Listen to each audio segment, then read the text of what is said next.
This is Jim Emter, Ahn Company, Alexandria, Minnesota, with their closing grain and livestock comment for May 7th, 2018. Corn market down 4 to 5.5 today. Beans down 17 to 24. 17 coming in the new crop. Chicago wheat down 12 to 15. Minneapolis down 10 to 12. Kansas City down 14 to 16.25. A negative day to start the week here. When you look to manage money, they were quite lofty long here for corn and beans, approaching near steady in wheat, and today just seemed to be a washout across all calibers as they moved out of the grains and cattle to a large degree. When we talk the grains here, dollar index been working its way higher. Inspections were good today, but we're watching for some rain out of the Safrina area for corn. We're watching for precipitation in the northern plains to get the last of the frost out and get some good needed moisture for much of the northern plains. I know there's some farmers that'll say we don't want rain right now, but I think it's tough to argue with grain, especially with how dry things have gotten quickly, and I think it'll just work out well as long as we don't get inundated with rain, and it looks like we'll dry back out into the weekend and following into next week. So a few cool days, a little wet, and then some good conditions again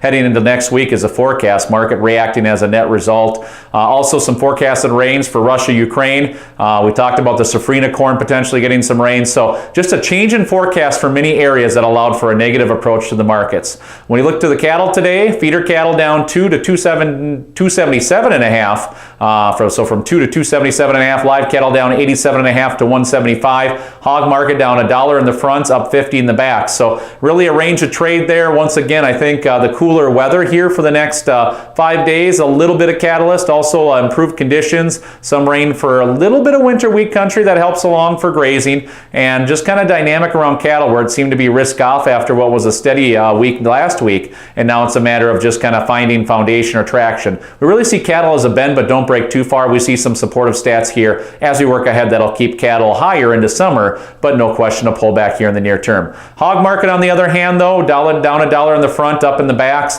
This is a choppy market. We really see some problems with the S&Ds weighing pressure here on this hog market as we work ahead. Can we get a $3 to $4 rally? Sure, but we really see limitations unless we have some summer health issues with these hogs or disease problems. So for right now, looking at those $80 levels as a key resistance point, and they need to be ready to hedge there. For right now, we need to continue to see good exports and an improvement in usage in order to get that hog market stabilized. Little correction and setback is the path of least resistance from our vantage point. This has been Jim Emter, Ahn Company, Alexandria, Minnesota. Trading in futures and options involves risk of loss and is not suitable for all producers. Past performance is not indicative of future results. This is a solicitation. Have a great afternoon.